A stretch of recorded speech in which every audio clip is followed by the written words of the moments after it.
Carl, you now have the floor. All right. Well, thank you, Janine, and we hope everyone is safe and healthy. I know it's kind of a crazy time for everybody. But in the room today, we got Tracy Fox, who's our Chief Revenue Officer, and also Jonathan Steenland, who's our Chief Information Security Officer as well.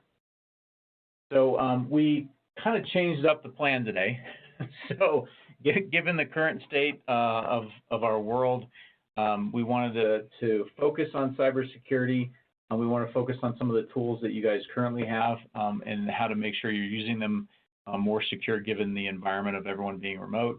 And then obviously at the end we'll tell you a little bit about Botdoc and just to tell you guys, the last 2 weeks have probably been the busiest we've ever been between banking, healthcare, even education. A lot of schools need to work with their students who are remote and healthcare as well. So it's been very busy, and we're going to also tell you here at the end how some other ICBA banks are using Botdoc. So with that said, what we want to do is kind of set the stage, because I think what everyone's talking about is obviously the coronavirus and how that's kind of stifled operations from the normal sense.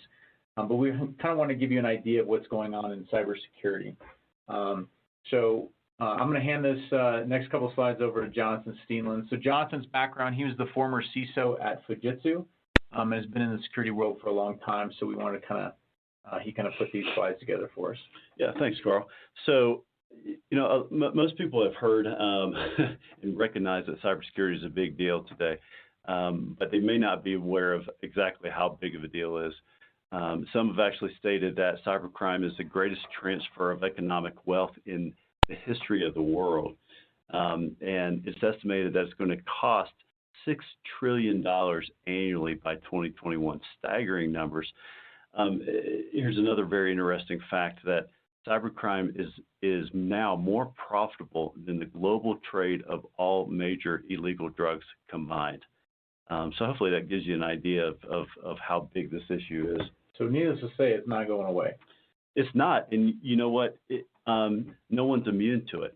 In fact, it's actually hitting home close to us, and unfortunately, hackers are absolutely taking advantage of all the chaos that's already going on in the world with the coronavirus, and it's estimated that because of that the damages may actually double right now as we're going through coronavirus due to cybercrime. And, you know, in terms of hitting home, you may have heard of or actually been impacted by the recent announcement from Finastra, which has been hit with ransomware, and as a result has not only disrupted their ability to provide services and operations to their customers, but some of you on the phone may have been impacted by this as well. So we're seeing a lot of cascading effects from cybercrime in the midst of all this chaos, and it's unfortunate, but it's a reality of what we're dealing with today. Yeah, I mean, this is like Christmas for hackers right now. It is, yeah. I mean, literally the entire world is digital, right? There's minimal human reaction or relationships. So yeah, it's like Christmas for cyber criminals. So that kind of sets a stage. So we've been involved in a lot of conversations with different state organizations for banking, and obviously a lot of our banking clients we've reached out to this week. Actually, a lot of them expanding their usage of Botdoc, but we really kind of want to just check in on them to see how they, how they were running operations. And this is kind of a conglomeration of a lot of that. And a lot of you probably resonate with all of this, but just put this slide together knowing that, we're all in this together. It's not just, excuse me, not just your individual bank. So, bottom line is every consumer is remote. Branches are closed to customers. What we're hearing is that a lot of them have appointment by appointment only, but a lot of the banks aren't getting anybody to make appointments, or very, very minimal. So loans are taking longer to close, closing documents, delays for signatures and collecting documents. Verification of employment is extremely extremely tough. And then, you know, even town clerks' offices for recording is a challenge. Title company connections, no notaries, especially if people are sick, or very much more challenging. We actually heard a lot of them are doing drive-up notaries, so they'll sign stuff online and then come by and literally drive up, have somebody come out and take an ID and do a notary for them. And then obviously, you know, the borrowers are sick. You can't do much with them unless it's 100% remote. And then obviously, you know, rate locks, having to push those out to the right. I know a lot of banks are eating that, you know, to help their customers out. So needless to say, our whole world has changed in banking, and it's not just you guys, it's not just you individually, it's everybody. Everyone's feeling the same pain. So what that's really forced us all to do is to look at the technology that we have, even with portals going down now, is looking at things like fax and e-fax, secure email, where the our customer has to log into something, and then really using those encrypted email services that you guys have. A lot of you guys either have an Outlook plugin where it encrypts the outgoing mail, and then obviously some portals to log into. But ultimately, at the end of the day, we know that this is happening, and given the current state of cybercrime, this is really bad. But we know that the customer needs convenience now more than ever. They're stressed. Kids aren't in school. They're missing sports, entire seasons of sports. Some you know, people's kids are seniors and they're missing their senior season of soccer, baseball, track. I mean, people are stressed. There's layoffs that are happening. Money's not moving as fast. So at the end of the day, community banking is built on relationships, and you want to make it so easy for your customer, especially now. So some of you, maybe not on this phone, but in general, are accepting stuff through just unsecured email. The reason this is bad, we hear this a lot. A lot of banks say, hey, well, you know, it's secure in my environment. Like my email's secure.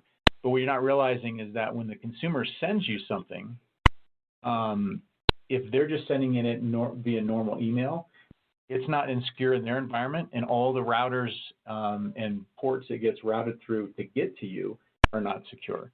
And these are the opportunities of a lifetime for hackers. This is what they're doing.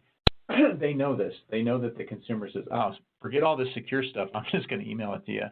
We also know with texting, that's very bad too, because we hear it, right? You need an ID, and the consumer says, oh my God, I don't have a scanner. Can I just text you a picture of my ID? And it happens, right? And then you've got an ID coming from, I don't have, looks like we got a question about okay, all right. So so a lot of operations, we see this happening, and it's just bad because texting is not secure, and then it's on a personal device.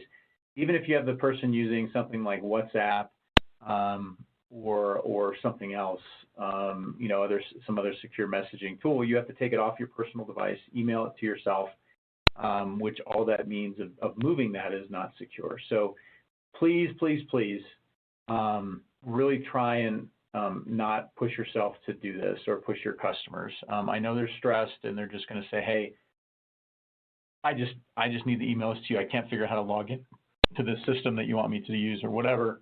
But please try and not have your customers do this. Again, it's a cyber hacker's dream if you do. So this is really the challenge we see everyone having. We talk about it. We talk about it as the seesaw. You got security on one side of the seesaw, and you've got operations and convenience on the other side. And this is a continual battle.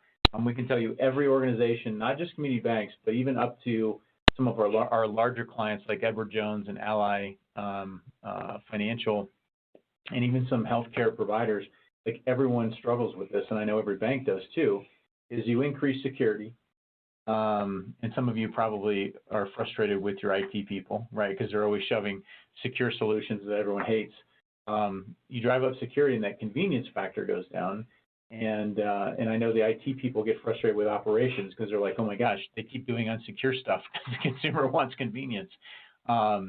So we see a lot of companies do this, and this is really, kind of, hey, you know what, just send me that email, it's fine this time, or, hey, just text me a picture of it, it's okay, I'll PDF it on my end. Reducing security to increase those convenience factors, it happens across the board. It's because at the end of the day, one of the most important things is that consumer experience. So what we're going to do, what I wanted to talk about real quick is, all of you are using today either fax, e-fax, secure email, portals, and encrypted email. So we wanted to kind of go through, this is where we're going to kind of change strategies. We're going to actually give you some tips for these tools that you can provide to your customers, and maybe even to some internal staff to help your customers use these tools better and be more secure in this world. So the first one is kind of fax and e-fax. And I say no one has a fax, but there's always somebody that does, right? So obviously if they have a fax and you're accepting faxes, great. Some of the challenges obviously with fax, if you kind of put yourself in your consumer shoes, is if they have something digital, they either have to print it out, or if they've got something that they can't scan, they either have to take a picture and figure out how to get it into like a fax or an e-fax. So the challenge, obviously, with any e-fax capability, if just kind of put your mindset in your client's perspective, is it costs money for them, and again, at a time where that's the last thing that they want to do. But even if they do have an e-fax, or they decide to sign up for an e-fax account to fax you something, which again, fax is relatively secure, so that would be a good solution. Keep in mind that if they have something physical that they need to send you, a bank statement, a pay stub, a W-2, something they got in the mail, a letter, even an ID, they have to somehow scan it. And most people don't have scanners even anymore. So that means that they're probably going to take a picture of it with their phone, and then they need to ultimately email that to themselves, to their computer, and then convert it to a PDF, and then they'd have to set up an e-fax account and send it to you. So again, think about all the unsecured means of them just doing that, because now they've got a picture of their ID or that item on their phone. They've emailed it unsecurely to themselves, which even though it went from their phone to their computer, it's been routed through all those servers in cyberspace to get to their computer. So just kind of keep that in perspective, depending on what your client is doing. So the next one is a secure email and portal. So some of you guys use these where, hey, consumer, you can go and log into our portal or LOS or whatever, upload your documents. Or maybe some of you use secure email where it'll actually send out a link for them to actually log in, create an account, etc. So again, obviously there's friction with these. Keep in mind that you are the main tech support person for them. If you in operations or whatever are actually communicating with the consumer, you are going to be their tech support. So some recommended things that we suggest, and this is coming across the board from cybersecurity professionals everywhere, is that people go in and reset their passwords.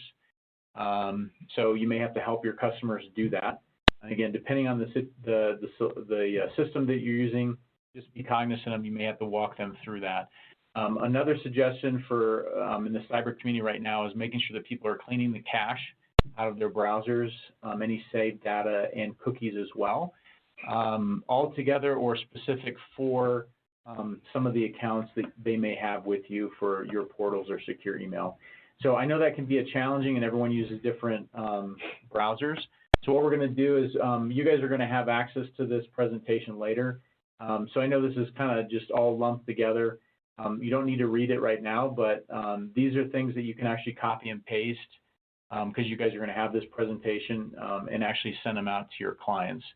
So whether they're using Safari, Explorer, or Chrome, because those are the top three.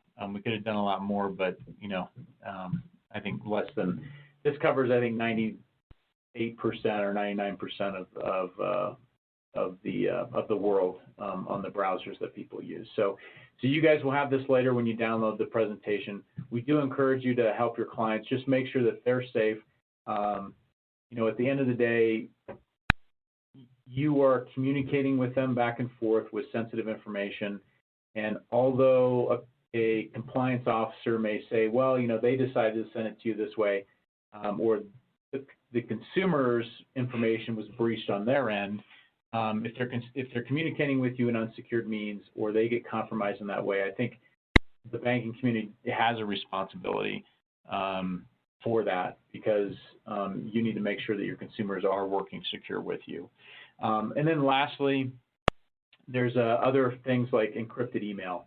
So this is very, very popular, I know, with a lot of banks, very unpopular with the consumer base, because a lot of people just don't know how to do it. Because when it comes out, this is where some solutions will auto encrypt an email if they sense that there's an account number or a social security number in the email, or it's a button that you hit in Outlook where it automatically encrypts it. A lot of times this goes to spam, so just be cognizant of that. If your consumer says, hey, I'm not getting it, a lot of times those do get pushed into spam.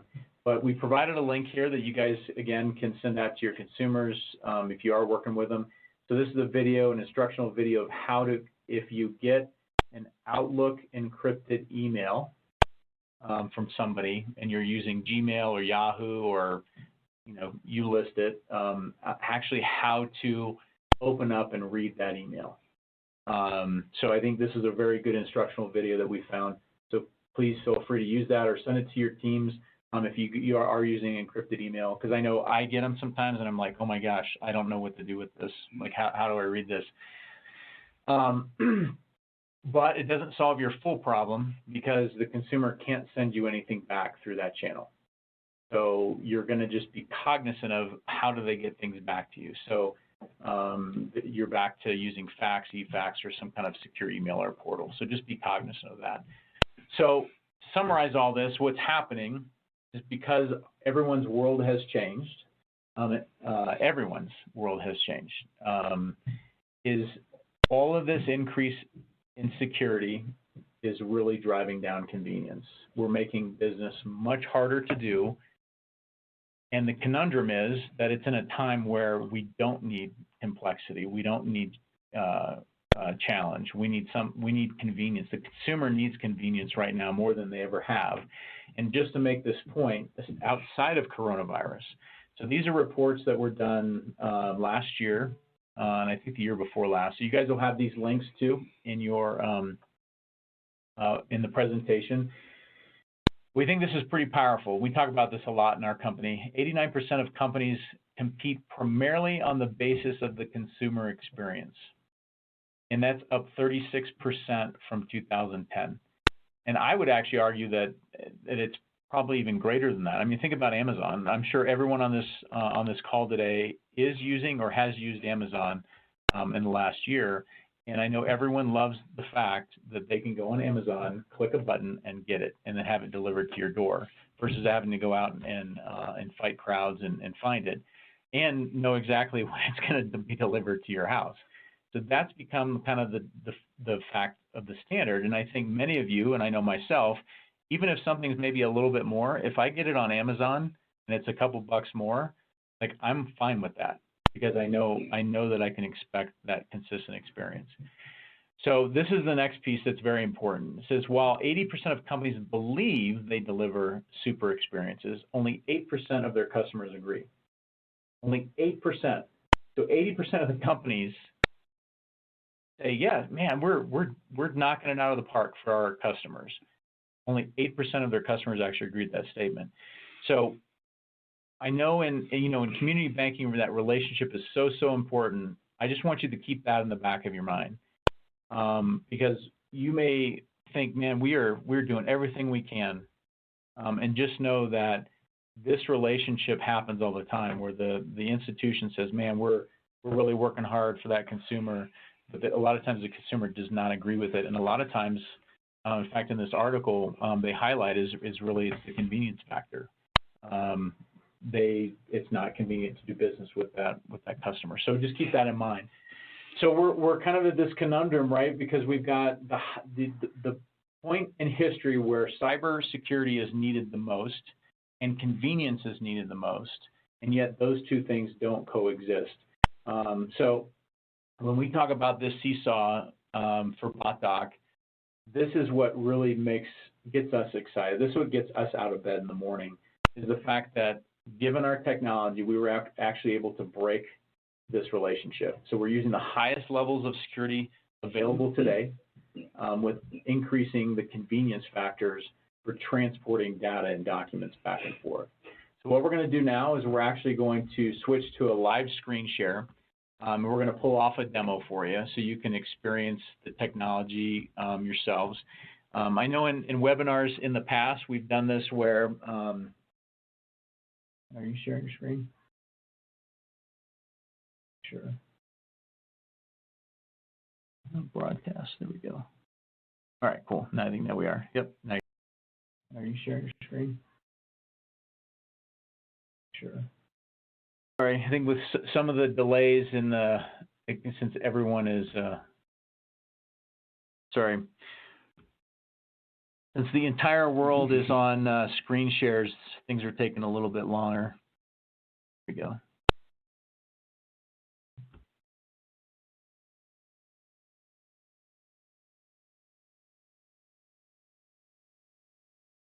All right. Okay. All right. I think we are broadcasting now. Excellent. All right. So what we're going to do, this is our product. So we have a product version, a SaaS-based tool, and we also have an API. We won't talk about the API today, unless any of you are developers and want to build stuff into systems.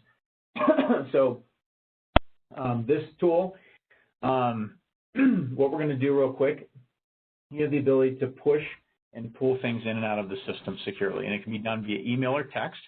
So what we're going to do is we're just going to do a demo with Jonathan here in our office. He's going to send us something. Normally we would do somebody in the audience, but just being cognizant of PII with phone numbers, et cetera, and we're okay if Jonathan gets spammed, you know, after this. But so this is how you guys would potentially use, or this is how banks today use Botdoc. You're on the phone with Jonathan or somebody, and you say, hey, Jonathan, I just need your driver's license real quick, or, hey, oh, yeah, you have the bank statement in front of you. Yeah, and you can just take a picture of it real quick. Great. So this is how you would initiate a request. So Tracy's going to go ahead and hit request on that. And then what we're going to do is we're going to, so obviously you guys can't see what on Jonathan's end, so we're going to actually kill the screen share real quick. And then we're going to go back to the picture here, to kind of, for those of you that are not on, obviously in front of Jonathan, you guys can see kind of the experience that he's having.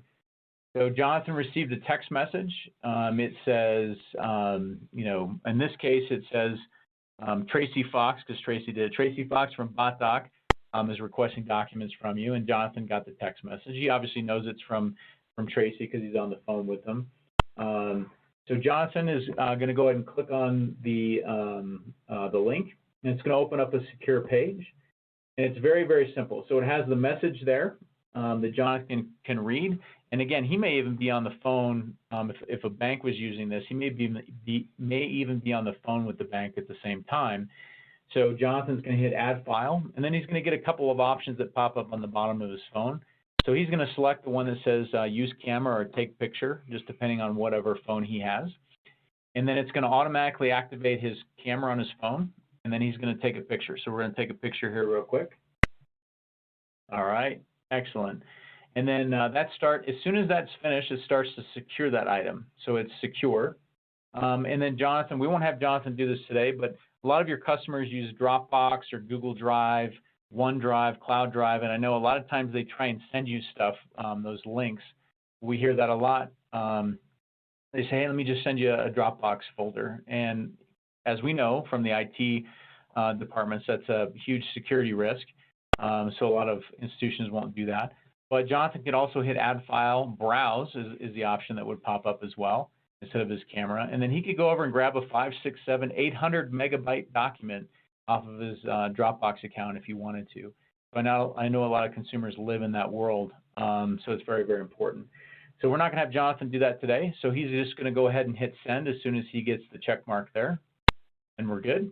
All right, and as soon as he hits send, he gets a confirmation page, and this page actually has the potential to have a picture from somebody at the bank on it with their phone number and email. So there's a consistent experience throughout the entire transaction that Jonathan knows that, hey, from the start to the finish, that he was working with this person at this bank.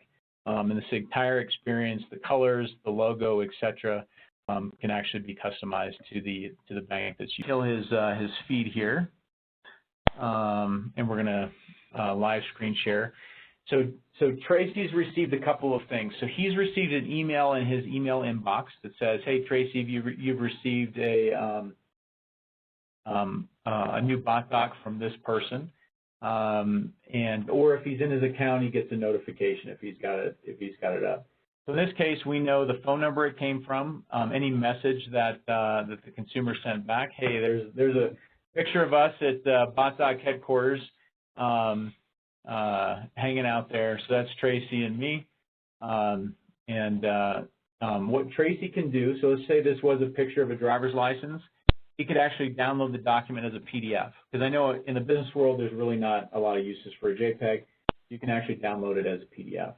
And then we have a bunch of tracking information. So you as the bank would know an IP address, everything would be time and date stamped. So this is more for auditability down the road to know that, hey, this document came from this location at this time, et cetera. So it gives some visibility into that. So Tracy's going to go back to his dashboard. We won't do that today, but so all this is great. We have that item, but fundamentally, here's what happened between Jonathan and this system, whether he was 3 feet away or 3,000 miles away, was end-to-end encryption. And Jonathan, at no point in time, had to download an app or download any software. He just uses his phone that he's always used and the software that's already on it. And he never had to put in a PIN, a password. He didn't have to log into anything or create an account. So he's using the technology he's used to using all the time, and he didn't have to have anything new imposed on him. Also, very significantly, is that request that we sent Jonathan is a one-time use by design. It's no longer usable. So if you were to go back and click on that link in the email, in the text message, he wouldn't be able to use it anymore. So it's for a unique, specific purpose, a one-time disposable use by design. But also, from a cybersecurity perspective, the great thing is that picture that Jonathan took does not exist on his phone. So if he were to go into his photo camera history, it's no longer there. And in fact, our technology that actually picked it up from Jonathan and transported it to our SaaS-based tool has already overwritten and deleted it out of that transportation mechanism. So it only exists in one place in the entire planet, and that was in the system when Tracy pulled it up. So we're not creating residual copies, or we call them poisonous breadcrumbs for hackers to potentially pick up along the way.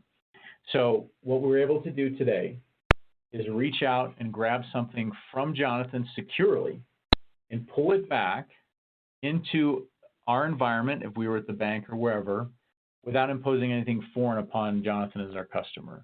So end-to-end encryption and extremely easy. So we have another feature, and this is probably one of our most used feature, hands down, with community banks, is each account holder of Botdoc has a unique URL that's specific to their account. And these URLs, they're being put in email signature blocks. We like to say they're replacing fax numbers, but you can see here Molly at Integrity Bank and Trust, she still has her fax number.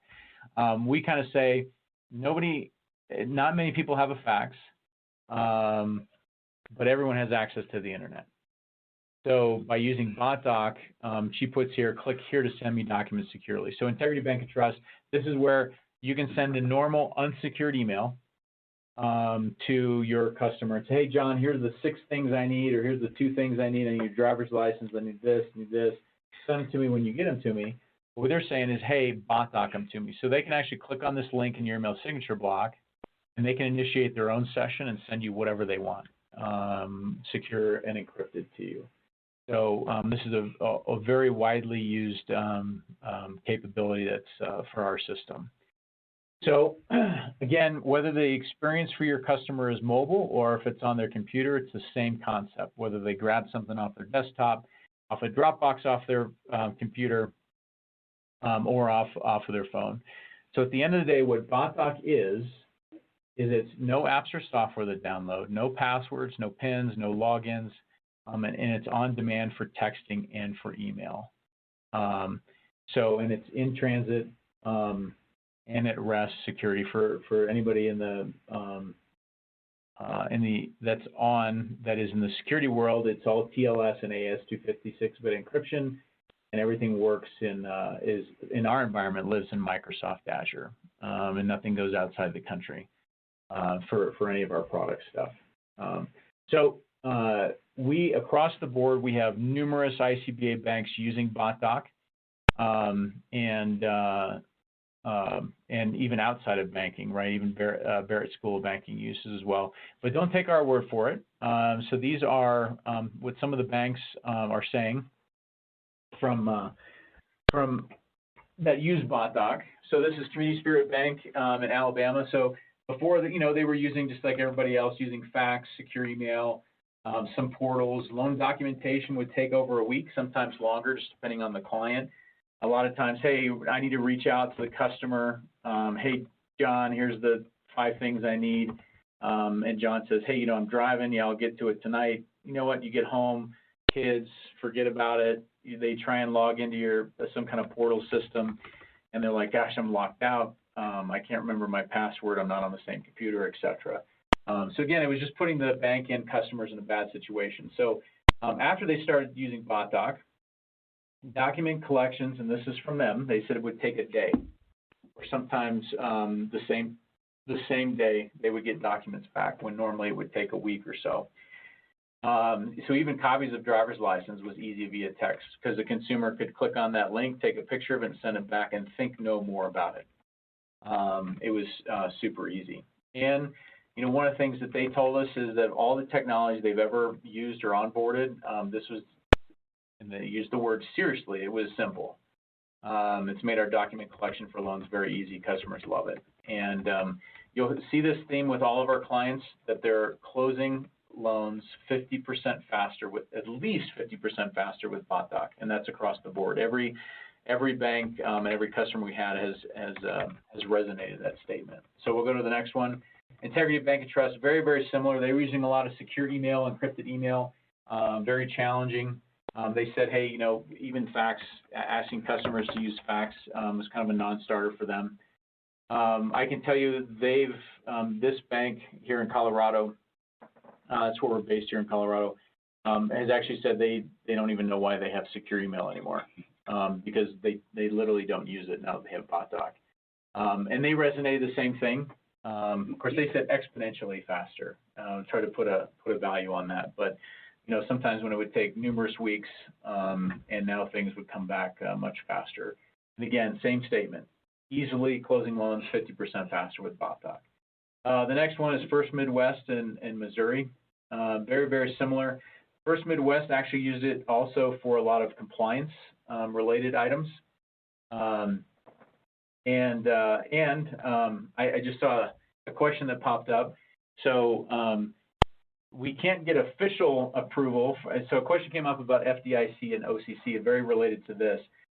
So First Midwest actually uses this for their reports, and to the either the auditors or the examiners. So they would actually send things with Botdoc to these institutions, and the response was, although we can't, they can't give us a golden star or say, hey, we everyone should be using Botdoc, is that they accept things through Botdoc. And I can tell you that First Midwest, this is Chris Highland there, he said what they actually started happening was, even though the other one was the bond bank, so they did business with the bond bank, that they had the examiners, et cetera, FDIC, OCC. And they said even though that they also said, sorry, I'm jumping around here. They also said that because they had outsourced a lot of their underwriting for loans to a third party. And he said what was interesting is that he found, this is 5 or 6 different portals he always had to log into. And so he just started sending them via Botdoc. And they would take them and accept it. And he said what was funny is the people he worked with at those institutions, instead of using their own systems, they would actually reply back with Botdoc. So they were using their personal URLs to send them stuff back. And he said it was funny because he said they all had portals, but they ended up using Botdoc with me because it was even easier for them. So the question that did come up was, did the feds approve FDIC OCC usage for Botdoc? Although they don't approve it, they will accept things via Botdoc. So that was and very timely because that was resonated pretty heavily by First Midwest Bank. And again, at least 50% faster for their loans. And if anyone on here does want to talk with any of our clients, because we get that a lot, saying, hey, do you have a bank we can talk with? Any of these or additional ones that we have are more than happy to speak with anybody. And then M&P in Arkansas, same thing. They said Botdoc allows us to get responses in a day, from mortgages to insurance to working with auditors. So here's another one with auditors, and even bookkeeping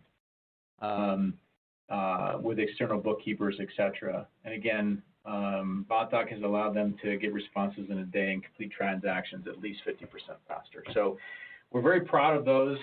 There's numerous other banks, and I can tell you over the last week, really, last week was one of our busiest weeks we've ever had, as far as responding to emails, phone calls, et cetera, getting banks set up, getting existing clients adding accounts. And that's not just the banks, right? It's ICBA as well. Obviously, we've had a relationship with Kevin and Charles through the over the last year and a half or so.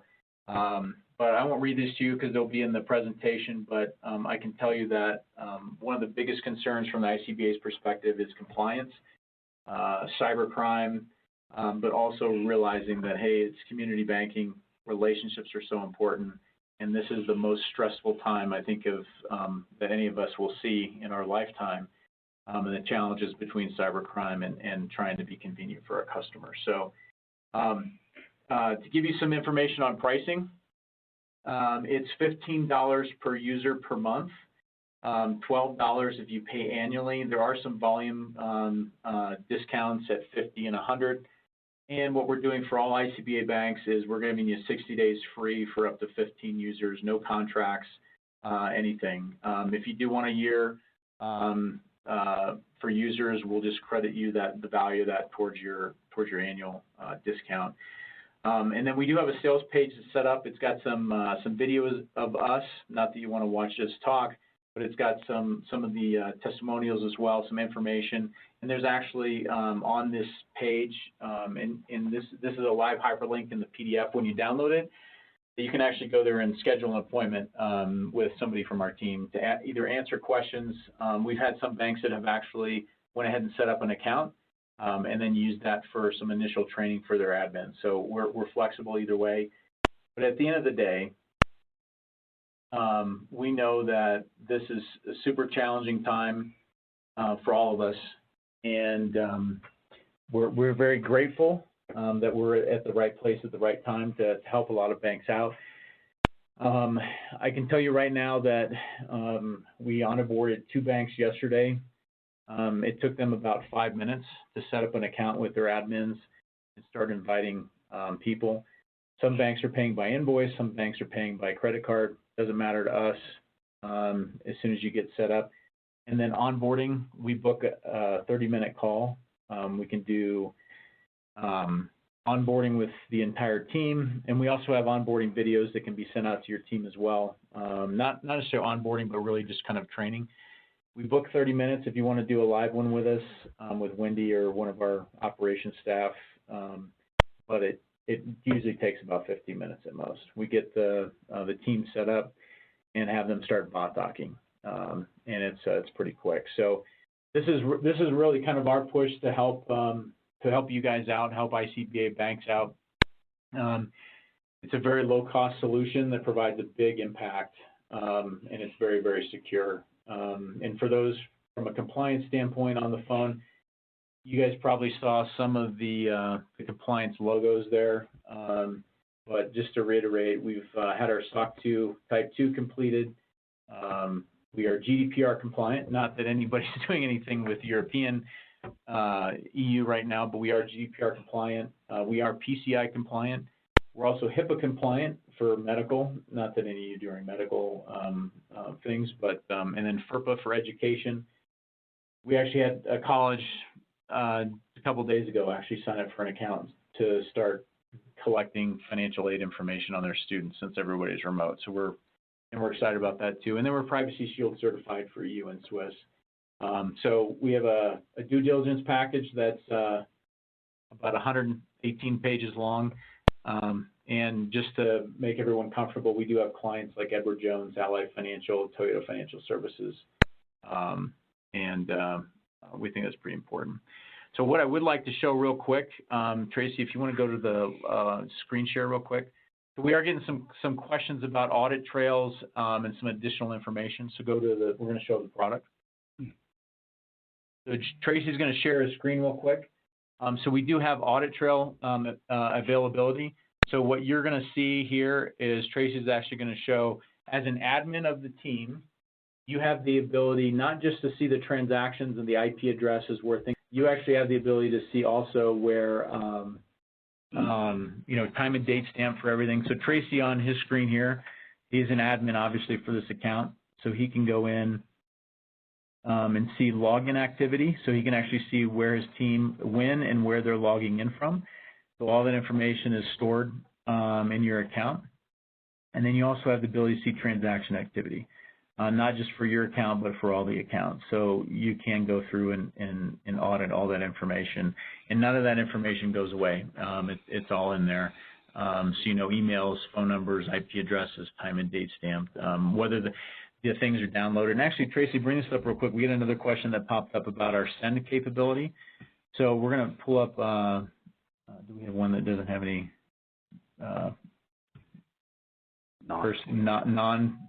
information on it? All the prior information was for our team who has consented to use of this. Do it there. Oh, no. That one okay? Let's scroll up maybe a little bit. So anytime you, so we actually, this is one thing that banks, we actually hear this a lot. I'm mad that we didn't put this in the presentation, but they said that when they send things, especially to auditors, or if they're sending things to third-party underwriters, because a lot of times when you send something, you don't know if they got it, and you don't know if they're even working it. So in this case, if you use Botdoc, you can actually see when it was sent. You can see if it was clicked on, if the item was actually downloaded or not. And if it was downloaded, you've got some information there. So a lot of times we have clients that will say, hey, gosh, they haven't downloaded it yet. So there's actually a resend, refresh option. So you can actually resend it. And then any of our pushes, they're only active for 14 days because you don't want it hanging out there forever. So you can see this one expired. It gives you when it expired, date and time. So that capability is also available. Now, one thing different from fax and other solutions is we do have a terminate button. So we can actually, when we push something out, and do we just want to push something out real quick because we have about 15 minutes left. That's fine. We don't have to push something out. Is that on like here? When we push something out, you actually have the ability to terminate it. So let's say you did fat finger something, either a phone number or an email, is you have the ability to actually kill it. And actually what's great about that is from a compliance aspect, is if it was not, even if it was clicked on, if it was not downloaded and you terminated the transaction, it's not a compliance issue because there was no exposure. To any sensitive information that you put in the push. So this is actually pushing something out. So Tracy's actually kind of walking you through to actually show that. And then he's going to take off a two-step. That's fine. So Tracy actually pushed that out, and we're just kind of showing you real quick just so we can kind of track it. And Tracy's actually sent it to himself. So he can see here that it was sent.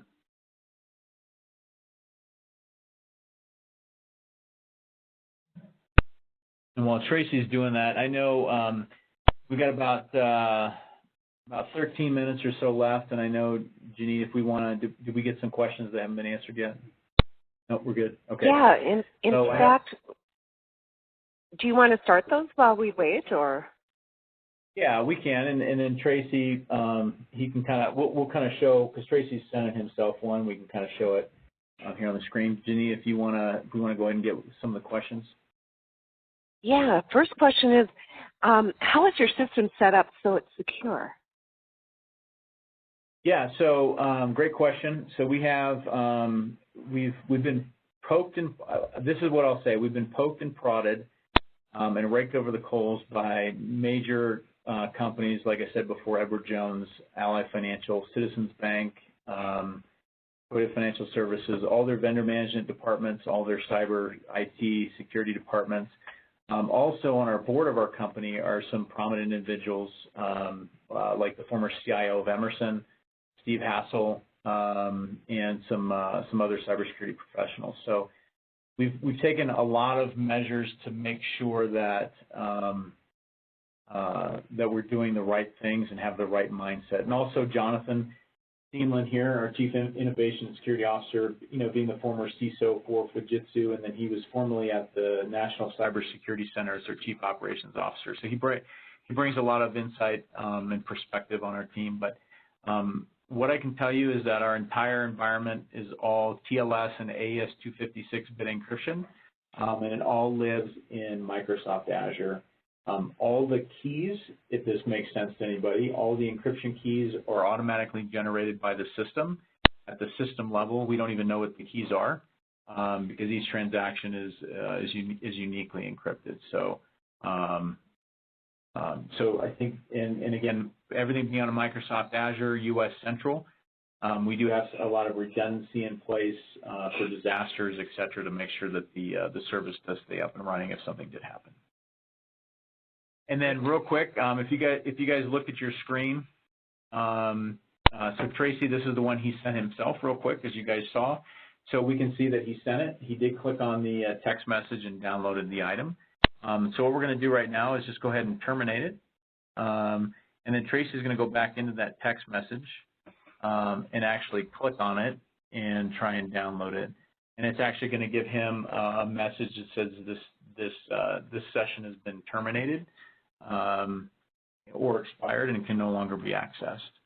And if he refreshes, you'll actually see here that he did click on the link and access the site, but since it was done after the termination was done, nothing can be exposed after that point. So it gives you some visibility. Did this person even download it? Some of our clients say it almost makes them feel a little sneaky, right, because they can see if somebody actually grabbed it or not, and sometimes they'll just hit the refresh functionality to resend it just as a little nudge or a little poke as a reminder that, hey, you should probably be working our platform.